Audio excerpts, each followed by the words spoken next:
देश में इन दिनों नवरात्रि की धूम है। जगह जगह रामलीला का मंच हो रहा है। पारंपरिक रूप से त्योहार में लोग सराबोर हैं। इस बीच प्रयागराज की धरती पर भी भक्तों का जश्न देखने को मिल रहा है। यहाँ सालों पुरानी परंपरा काली स्वांग का आयोजन किया गया, जहाँ मां काली खुद पैदल चलकर भक्तों के बीच उतर आती हैं। 110 साल पुरानी ये परंपरा एक ऐसी आग है जो सदियों से जल रही है और आज भी हर दिल को झकझोर देती है। शक्ति के इस अनोखे पर्व में शामिल होने के लिए लोग दूर दूर से आते हैं। आग की लपटों के बीच नवरात्रि के रंगीन दृश्यों में लोग भाव विभोर हो जा रहे हैं। देश भर में शारदीय नवरात्रि की धूम में शामिल होने देश के हर कोने से मां दुर्गा के भक्त देवी के दर्शन के लिए बेसब्री से पहुंच रहे हैं। लेकिन संगम नगरी प्रयागराज में शक्ति का रूप कुछ और ही अनोखा है। यहाँ भगवती खुद पैदल चलकर भक्तों के पास आती हैं, न रथ पर सवार न सिंह पर। दारागंज मोहल्ले की गलियों में 110 वर्षों से चली आ रही ये परंपरा काली स्वांग हर साल नवरात्रि के तीसरे दिन से सप्तमी तक आयोजित होती है। ये कोई साधारण स्वांग नहीं बल्कि रामायण की एक कालजयी कथा का जीवंत चित्रण है, जहाँ माँ सीता काली का विकराल रूप धारण कर लंका की धरती पर उतरती हैं। उस रात की पौराणिक कहानी लोगों के रूह को छू जाती है। लंका में बंदी सीता माँ काली का रूप धारण करती हैं। भगवान राम का रथ युद्ध के लिए निकलता है और माँ काली सीता के वेश में उसके आगे भुजाली लहराती चली जाती हैं। खर दूषण वध का ये भयंकर स्वांग जहाँ राक्षसों का संहार होता है, हजारों भक्तों को आशीर्वाद देता है।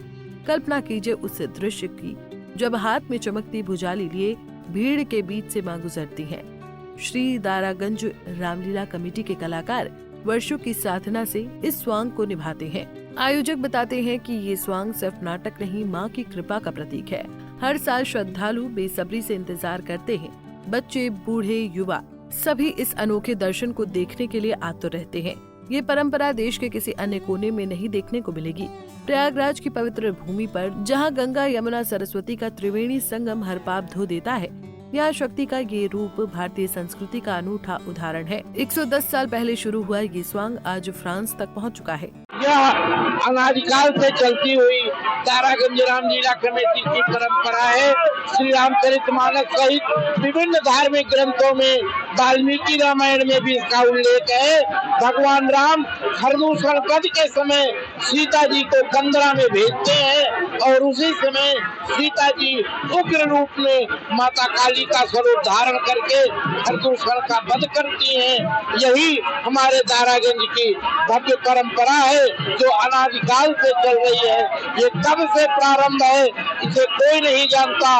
ये सनातनी परंपरा है और आगे भी अनवरत चलती रहेगी। आचार्य सियाराम शास्त्री, लीला संयोजक, दारागंज रामलीला कमेटी। यहाँ तक कि विदेशी फिल्म क्रू यहाँ शूटिंग के लिए आए, कायल होकर लौटे। प्रयागराज का दशहरा नहीं देखा तो क्या देखा, और माँ काली का रौद्र नृत्य नहीं देखा तो क्या देखा। नवरात्रि के इन दिनों में हजारों की भीड़ दारागंज की गलियों में उमड़ पड़ती है। माँ काली के वेश में चलने वाली वो स्त्री जो सीता है, काली है, शक्ति है, भक्तों को छूती हुई गुजरती है। आशीर्वाद की वर्षा होती है, भजन गूंजते हैं और रात भर का मेला चलता रहता है। ये सिर्फ स्वांग नहीं, आस्था का उत्सव है, जहाँ बुराई का नाश और अच्छाई की जय होती है। पंजाब केसरी टीवी के लिए प्रयागराज से सैयद रजा की रिपोर्ट।